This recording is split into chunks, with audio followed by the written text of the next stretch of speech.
Of nouns substantive. The relations of English nouns to words going before or following are not expressed by cases, or changes of termination, but, as in most of the other European languages, by prepositions, unless we may be said to have a genitive case. Singular. Nominative: magister, a master, the master. Genitive: magistri, of a master, of the master, or masters, the masters. Dative: magistro, to a master, to the master. Accusative: magistrum, a master, the master. Vocative: magister, master, o master. Ablative: magistro, from a master, from the master. Plural. Nominative: magistri, masters, the masters. Genitive: magistrorum, of masters, of the masters. Dative: magistris, to masters, to the masters. Accusative: magistros, masters, the masters. Vocative: magistri, masters, o masters. Ablative: magistris, from masters, from the masters. Our nouns are therefore only declined thus: master, genitive, masters, plural, masters. Scholar, genitive, scholars, plural, scholars. These genitives are always written with a mark of elision, master''s, scholar''s, according to an opinion long received that the apostrophe s is a contraction of his, as the soldier's valor, for the soldier his valor. But this cannot be the true original, because ''s is put to female nouns: woman's beauty, the virgin's delicacy, haughty Juno's unrelenting hate; and collective nouns, as women's passions, the rabble's insolence, the multitude's folly. In all these cases it is apparent that his cannot be understood. We say likewise the foundation's strength, the diamond's luster, the winter's severity. But in these cases his may be understood, he and his having formerly been applied to neuters in the place now supplied by it and its. The learned and sagacious Wallace, to whom every English grammarian owes a tribute of reverence, calls this modification of the noun an adjective possessive. I think with no more propriety than he might have applied the same to the genitive in equitum desus, trohe oris, or any other Latin genitive. Dr. Lowth, on the other part, supposes the possessive pronouns mine and thine to be genitive cases. This termination of the noun seems to constitute a real genitive indicating possession. It is derived to us from the Saxons, who declined smith, a smith, genitive smither, of a smith, plural smither or smithar, smiths, and so in 2 other of their 7 declensions. It is a further confirmation of this opinion that in the old poets both the genitive and plural were longer by a syllable than the original word, knitis for knights in Chaucer, leavis for leaves in Spenser. When a word ends in s, the genitive may be the same with the nominative, as Venus' temple. The plural is formed by adding s, as table, tables, fly, flies, sister, sisters, wood, woods, or es where s could not otherwise be sounded, as after ch, s, sh, x, z. After c sounded like s and g like j. The mute e is vocal before s, as lance, lances, outrage, outrages. The formation of the plural and genitive singular is the same.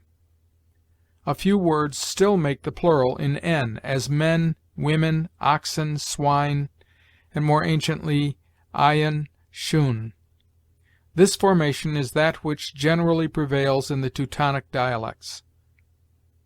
Words that end in f commonly form their plural by ves, as loaf, loaves, calf, calves, except a few: muff, muffs, chief, chiefs, sow, hoof, roof, proof, relief, mischief, puff, cuff, dwarf, handkerchief, grief. Irregular plurals are teeth from tooth, lice from louse, mice from mouse, geese from goose, feet from foot, dice from die, pence from penny, brethren from brother, children from child. Plurals ending in s have no genitives, but we say women's excellencies, and weigh the men's wits against the ladies' hairs. Dr. Willis thinks the Lord's house may be said for the House of Lords, but such phrases are not now in use, and surely an English ear rebels against them. They would commonly produce a troublesome ambiguity, as the Lord's house may be the House of Lords or the house of a lord. Besides that, the mark of elision is improper, for in the Lord's house nothing is cut off.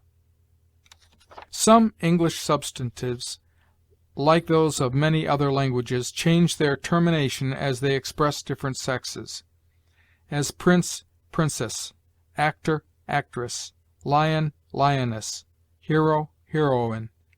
To these mentioned by Dr. Louth may be added arbitress, poetess, chantress, duchess, tigress, governess, tutress, peeress, authoress, traitress, and perhaps others. Of these variable terminations we have only a sufficient number to make us feel our want. For when we say of a woman that she is a philosopher, an astronomer, a builder, a weaver, a dancer, we perceive an impropriety in the termination which we cannot avoid. But we can say that she is an architect, a botanist, a student, because these terminations have not annexed to them the notion of sex. In words which the necessities of life are often requiring, the sex is distinguished not by different terminations, but by different names, as a bull, a cow, a horse, a mare, equus, equa, a cock, a hen, and sometimes by pronouns prefixed, as a he-goat, a she-goat. Of adjectives.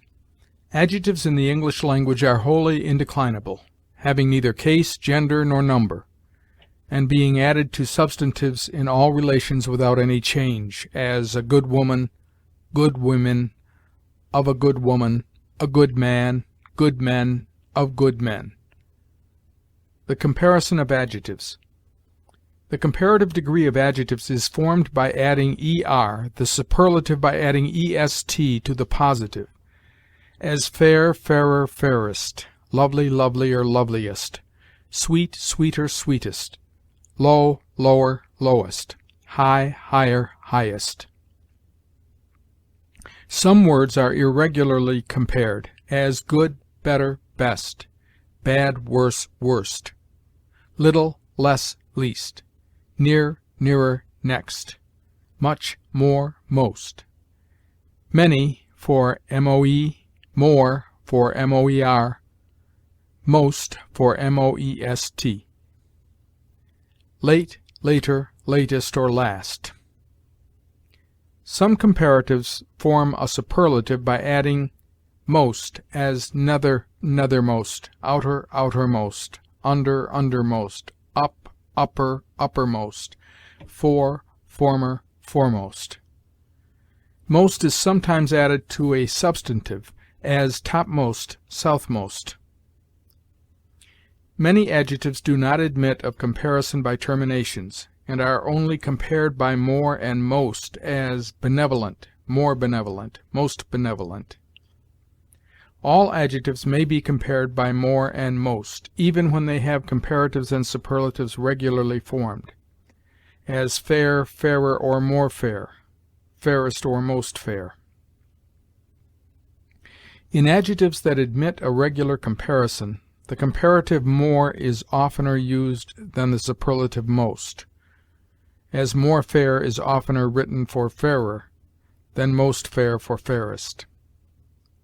The comparison of adjectives is very uncertain, and being much regulated by commodiousness of utterance, or agreeableness of sound, is not easily reduced to rules. Monosyllables are commonly compared. Polysyllables, or words of more than 2 syllables, are seldom compared otherwise than by more and most, as deplorable, more deplorable, most deplorable. Dissyllables are seldom compared if they terminate in some, as fulsome, toilsome; in ful, as careful, spleenful, dreadful; in ing, as trifling, charming; in ous, as porous; in less, as careless, harmless; in ed, as wretched; in id, as candid; in al, as mortal; in ent, as recent, fervent; in ain, as certain; in ive, as missive; in dy, as woody; in fy, as puffy; in ky, as rocky, except lucky; in my, as roomy; in ny, as skinny; in py, as ropy, except happy; in ry, as hoary.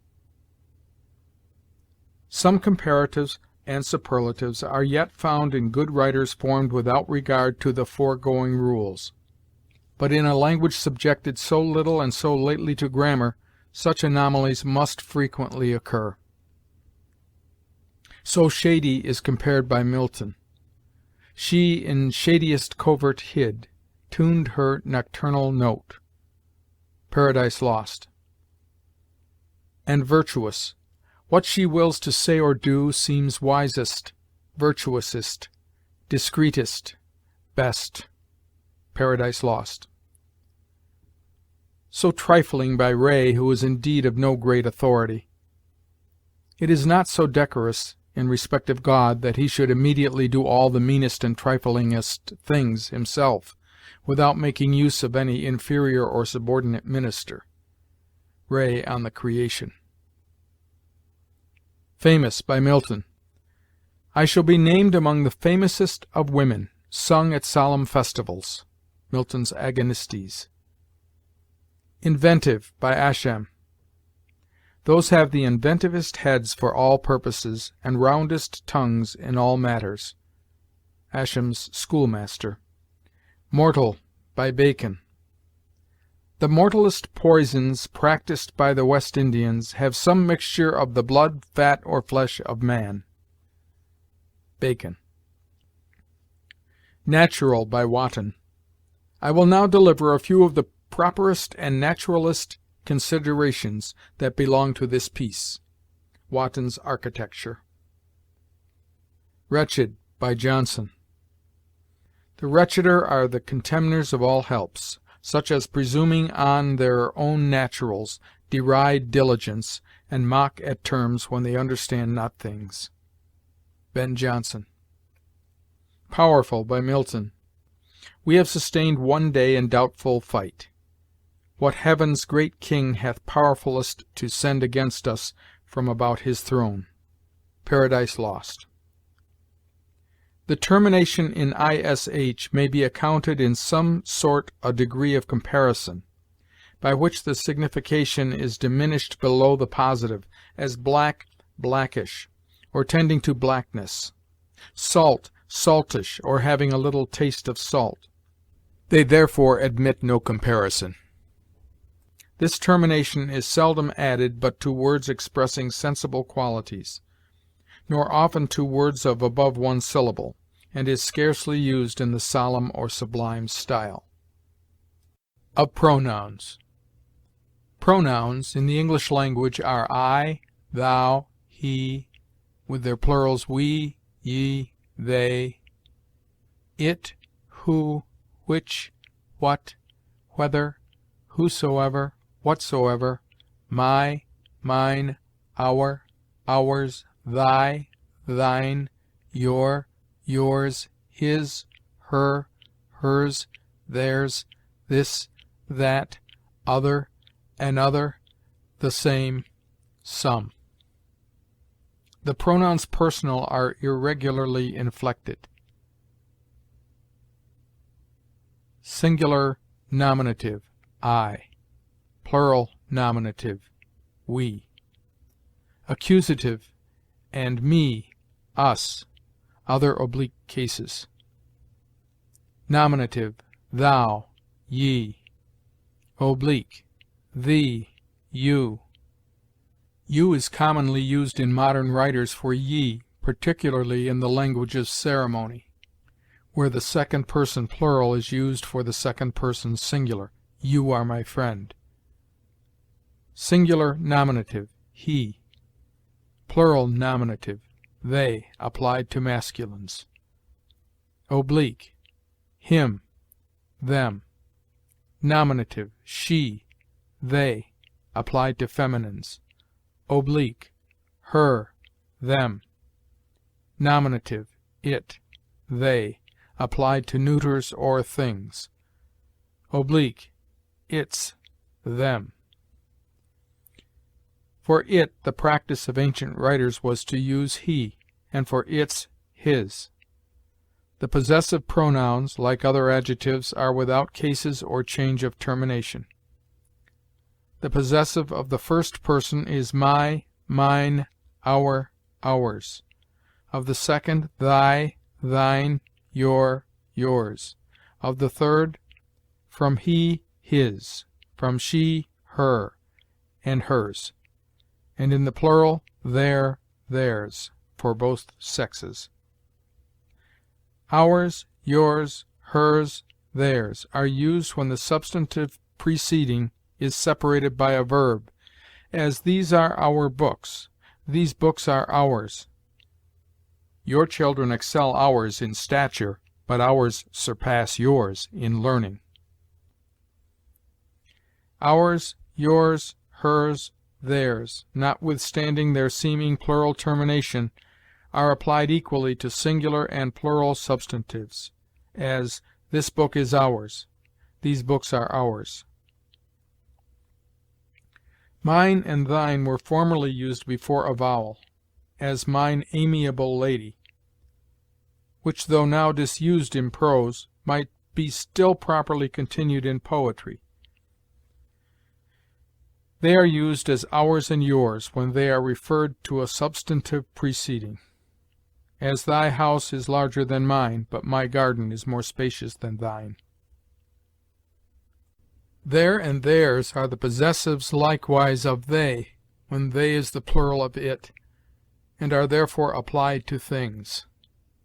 Pronouns relative are who, which, what, whether, whosoever, whatsoever. Nominative, who. Genitive, whose. Other oblique cases, whom. Nominative, which. Genitive, of which, or whose. Other oblique cases, which. Who is now used in relation to persons, and which in relation to things, but they were anciently confounded. At least it was common to say, the man which, though I remember no example of the thing who. Whose is rather the poetical than regular genitive of which. The fruit of that forbidden tree, whose mortal taste brought death into the world. Milton. Whether is only used in the nominative and accusative cases, and has no plural, being applied only to one of a number, commonly to one of two, as whether of these is left I know not.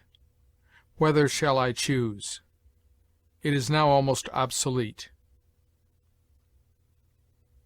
What, whether relative or interrogative, is without variation. Whosoever, whatsoever, being compounded of who or what and soever, follow the rule of their primitives.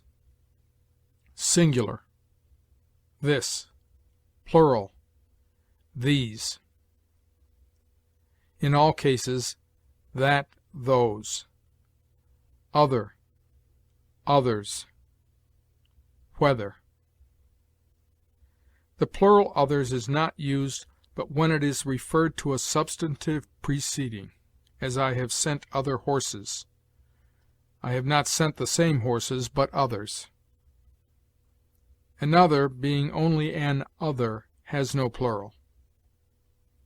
Here, there, and where, joined with certain particles, have a relative and pronominal use.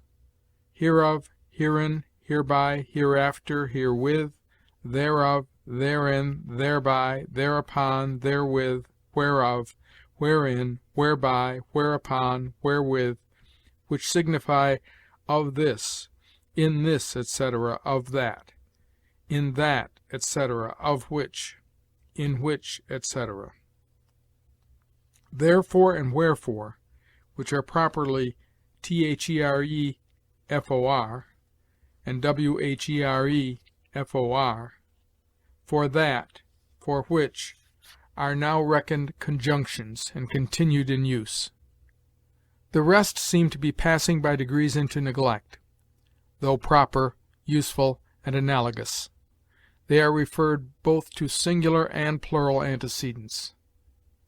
There are two more words used only in conjunction with pronouns, own and self. Own is added to possessives, both singular and plural, as my own hand, our own house. It is emphatical, and implies a silent contrariety or opposition, as, I live in my own house, that is, not in a hired house. This I did with my own hand, that is, without help or not by proxy. Self is added to possessives, as myself, yourselves, and sometimes to personal pronouns, as himself, itself, themselves. It then, like own, expresses emphasis and opposition, as I did this myself, that is, not another. Or it forms a reciprocal pronoun, as we hurt ourselves by vain rage. Himself, itself, themselves, are supposed by Wallace to be put by corruption, for his self, itself, their selves, so that self is always a substantive. This seems justly observed, for we say, he came himself. Himself shall do this, where himself cannot be an accusative. Of the verb. English verbs are active, as I love, or neuter, as I languish. The neuters are formed like the actives. Most verbs signifying action may likewise signify condition or habit, and become neuters, as I love, I am in love, I strike, I am now striking. Verbs have only two tenses inflected in their terminations, the present and simple preterite.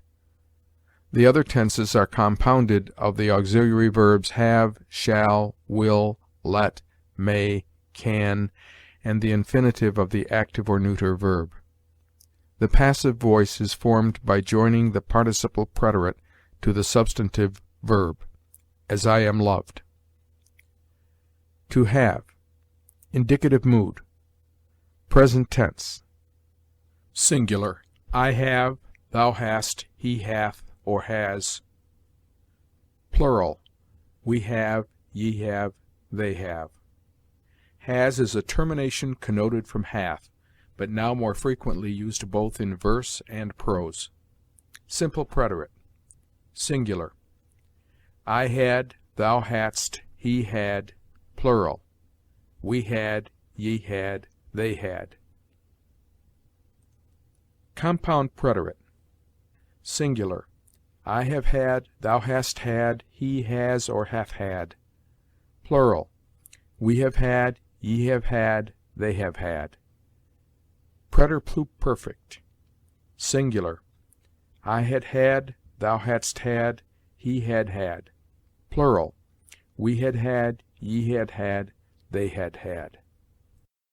Future, singular, I shall have, thou shalt have, he shall have, plural, we shall have, ye shall have, they shall have. Second future, Singular. I will have, thou wilt have, he will have. Plural. We will have, ye wilt have, they will have. By reading these future tenses may be observed the variations of shall and will. Imperative mood. Singular. Have, or have thou, let him have. Plural. Let us have, or have ye, let them have. Conjunctive mood. Present. Singular. I have, thou have, he have. Plural. We have, ye have, they have. Preterite simple as in the indicative. Preterite compound. Singular. I have had, thou have had, he have had. Plural. We have had, ye have had, they have had. Future. Singular. I shall have as in the indicative. Second future. Singular. I shall have had, thou shalt have had, he shall have had. Plural.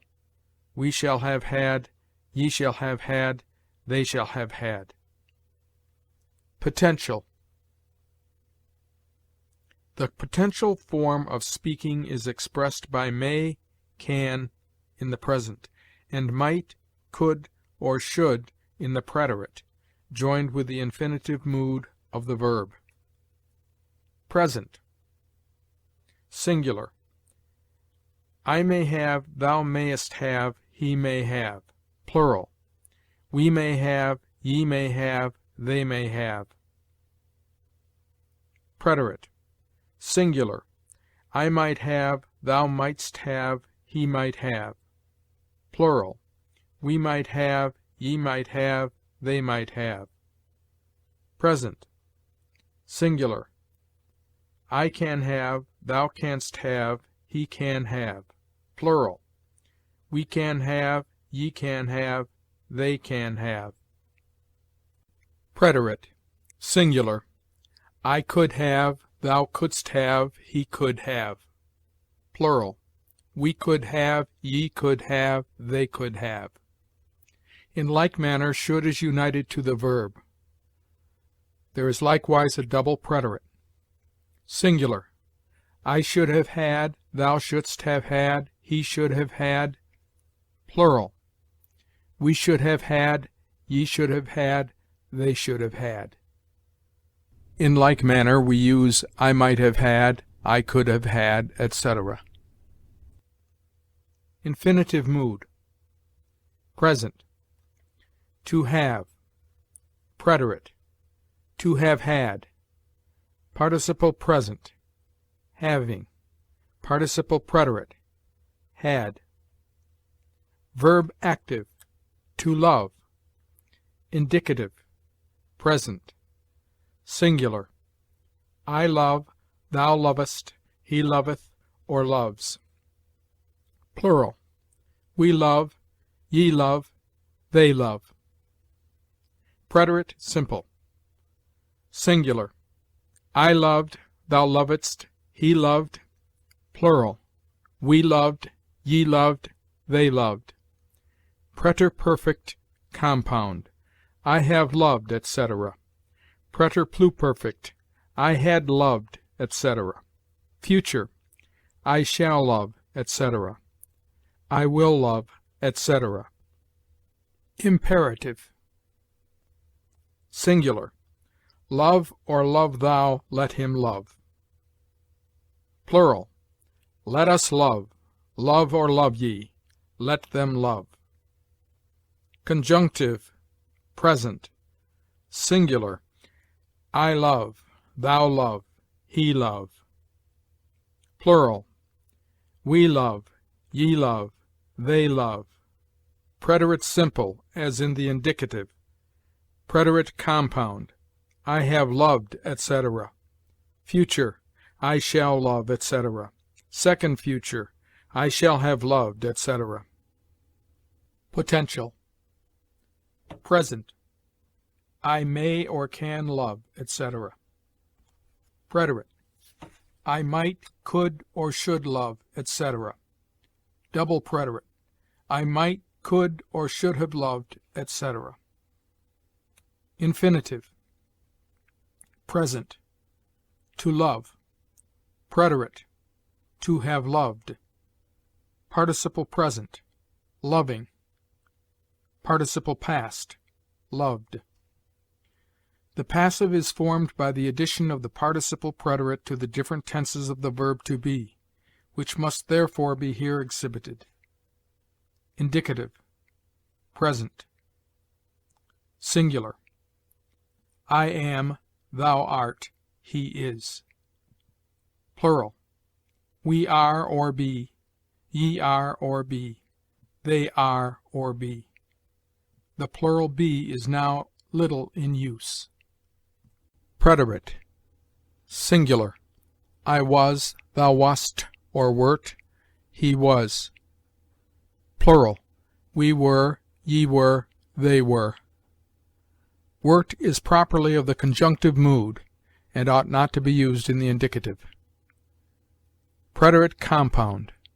I have been, etc. Preterpluperfect. I had been, etc. Future. I shall or will be, etc. Imperative.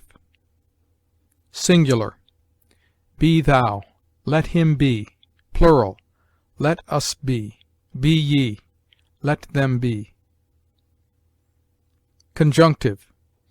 Present. Singular. I be, thou beest, he be. Plural. We be, ye be, they be. Preterite. Singular. I were, thou wert, he were. Plural. We were, ye were, they were. Preterite compound. I have been, etc. Future. I shall have been, etc. Potential. I may or can. Would, could, or should be. Could, would, or should have been, etc. Infinitive. Present. To be. Preterite. To have been. Participle present. Being. Participle preterite. Having been. Passive voice. Indicative mood. I am loved, etc. I was loved, etc. I have been loved, etc. Conjunctive mood. If I be loved, etc. If I were loved, etc. If I shall have been loved, etc. Potential mood. I may or can be loved, etc. I might, could, or should be loved, etc. I might, could, or should have been loved, etc. Infinitive. Present. To be loved. Preterite. To have been loved. Participle. Loved. There is another form of English verbs in which the infinitive mood is joined to the verb do in its various inflections, which are therefore to be learned in this place. To do. Indicative. Present. Singular. I do, thou dost, he doth. Plural. We do, ye do, they do. Preterite. Singular. I did, thou didst, he did. Plural. We did, ye did, they did. Preterite. Etc. I have done, etc. I had done, etc. Future. I shall or will do, etc. Imperative. Singular. Do thou. Let him do. Plural. Let us do. Do ye. Let them do. Conjunctive. Present. Singular. I do. Thou do. He do. Plural. We do. Ye do. They do. The rest are as in the indicative: infinite, to do, to have done, participle present, doing, participle preterite, done. Do is sometimes used superfluously, as I do love, I did love, simply for I love, or I loved. But this is considered as a vicious mode of speech. It is sometimes used emphatically, as I do love thee, and when I love thee not, chaos is come again. Shakespeare. It is frequently joined with a negative, as I like her, but I do not love her. I wished him success, but did not help him. This, by custom at least, appears more easy than the other form of expressing the same sense by a negative adverb after the verb, I like her, but love her not. The imperative prohibitory is seldom applied in the second person, at least in prose, without the word do, as stop him, but do not hurt him; praise beauty, but do not dote on it. Its chief use is in interrogative forms of speech, in which it is used through all the persons, as, do I live? Dost thou strike me? Do they rebel? Did I complain? Didst thou love her? Did she die? So likewise in negative interrogations. Do I not yet grieve? Did she not die? Do and did are thus used only for the present and simple preterite. There is another matter of conjugating neuter verbs, which, when it is used, may not improperly denominate them neuter passives, as they are inflected according to the passive form, by the help of the verb substantive, to be. They answer nearly to the reciprocal verbs in French, as, I am risen, surrexi, Latin; je me suis levé, French; I was walked out, ex eram; je me toi promené. In like manner, we commonly express the present tense, as, I am going, eo; I am grieving, doleo; she is dying, illa moritur; the tempest is raging, furit procella; I am pursuing an enemy, hostem insequor. So the other tenses, as we were walking, Greek, entincenomen peripatuntis; I have been walking, I had been walking, I shall or will be walking.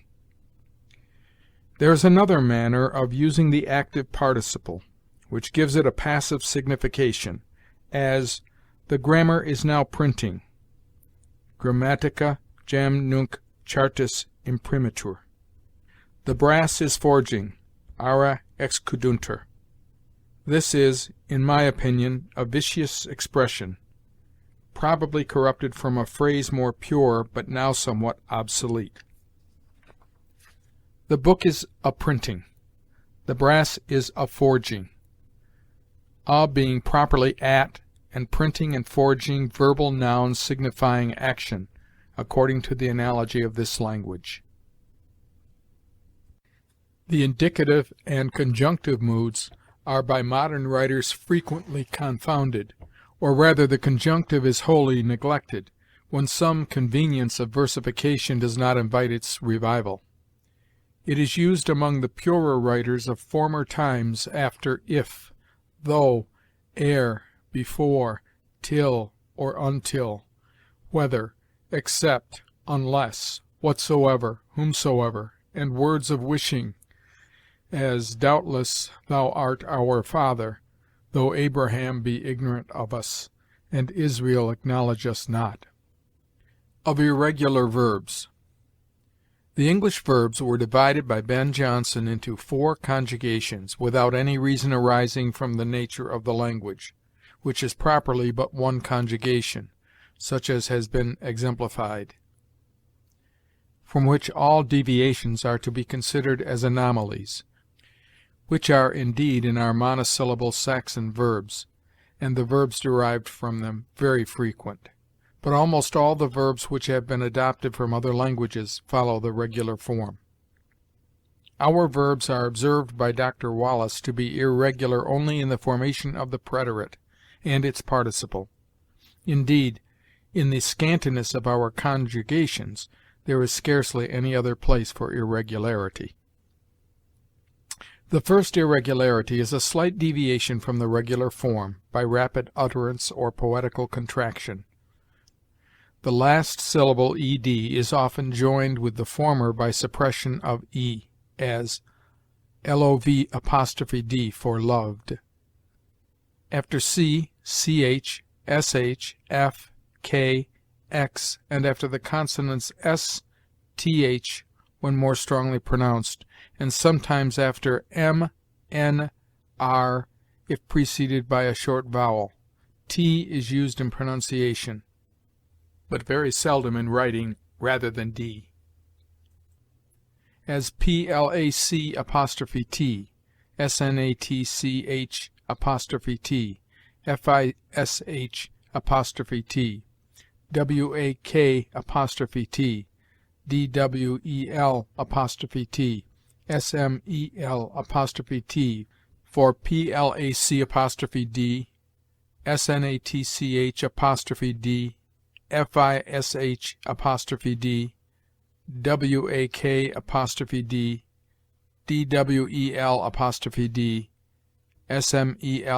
sm'el'd, or placed, snatched, fished,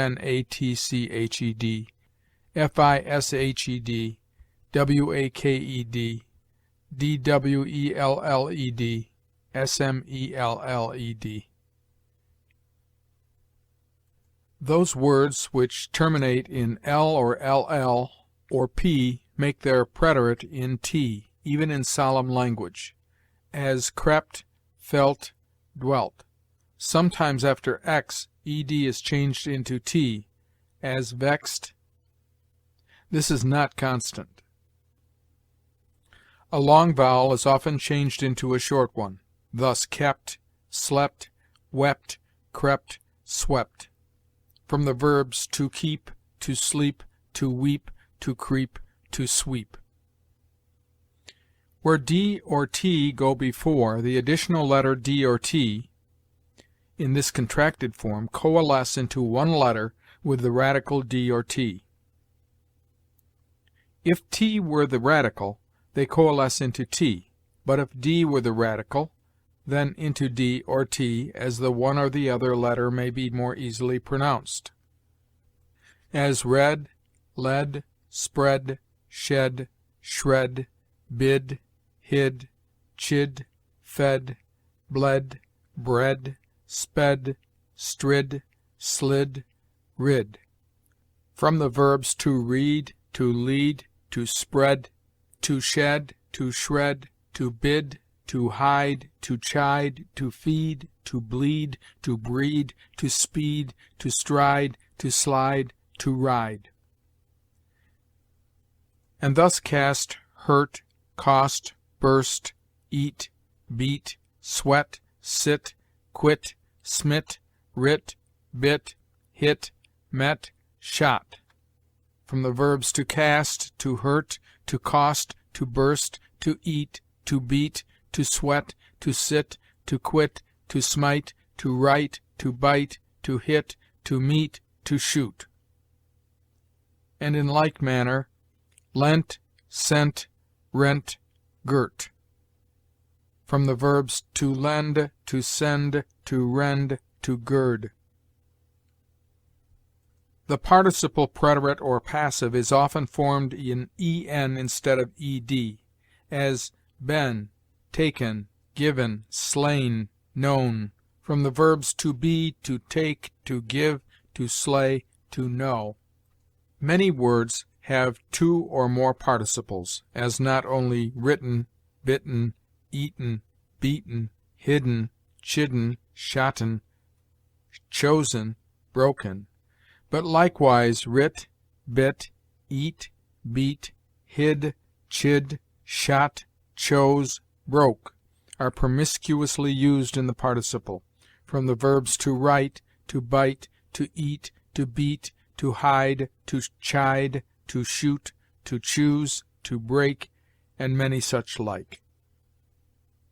In the same manner, sown, shewn, hewn, mown, loaden, laden, as well as sowed, showed, hewed, mowed, loaded, laded, from the verbs to sow, to show, to hew, to mow, to load, to lade. Concerning these double participles, it is difficult to give any rule, but he shall seldom err who remembers that when a verb has a participle distinct from its preterite, as write, wrote, written, that distinct participle is more proper and elegant, as the book is written, is better than the book is wrote. Wrote, however, may be used in poetry, at least if we allow any authority to poets, who, in the exaltation of genius, think themselves perhaps entitled to trample on grammarians. There are other anomalies in the preterite. 1.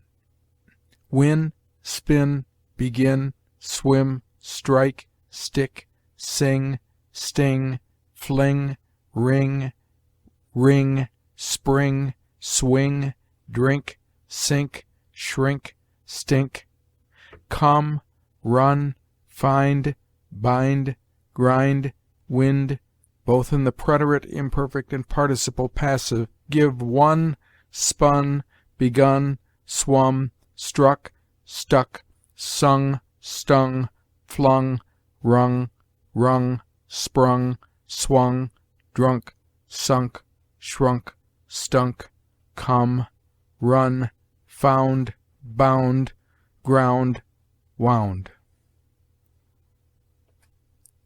And most of them are also formed in the preterite by a, as began, sang, rang, sprang, drank, came, ran, and some others.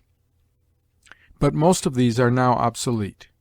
Some in the participle passive likewise take en, as stricken, strucken, drunken, bounden.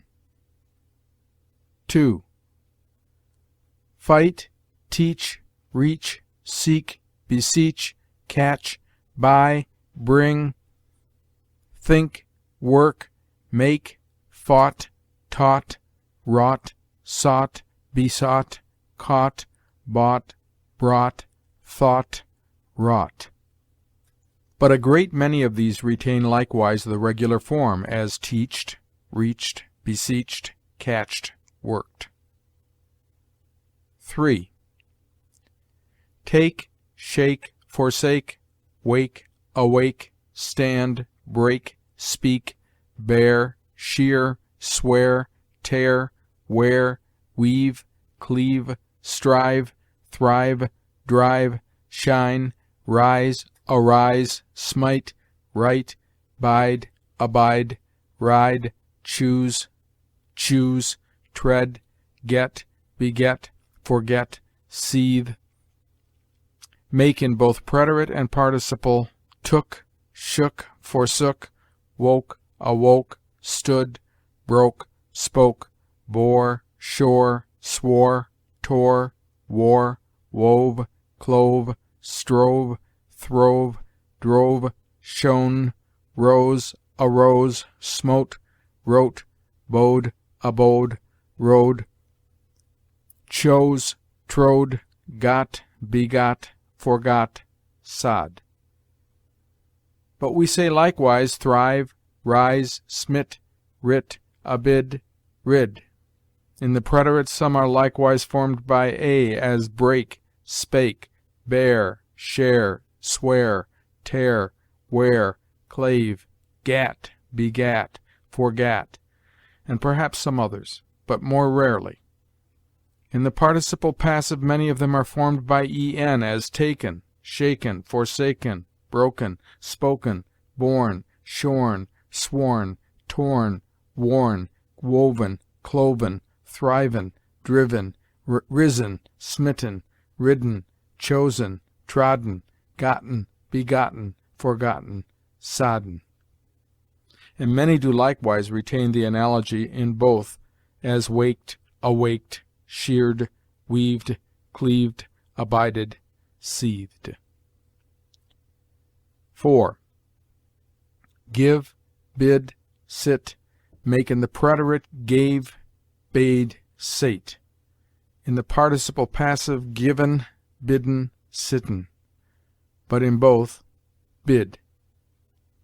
5. Draw, know, grow, throw, blow, crow like a cock, fly, slay, see, lie.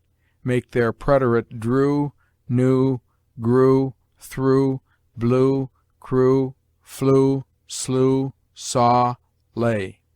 Their participles passive by n, drawn, known, grown, thrown, blown, flown, slain, seen, lean, lain. Yet from flee is made fled, from go, went, from the old wend. The participle is gone. End of Part 2 of A Grammar of the English Language.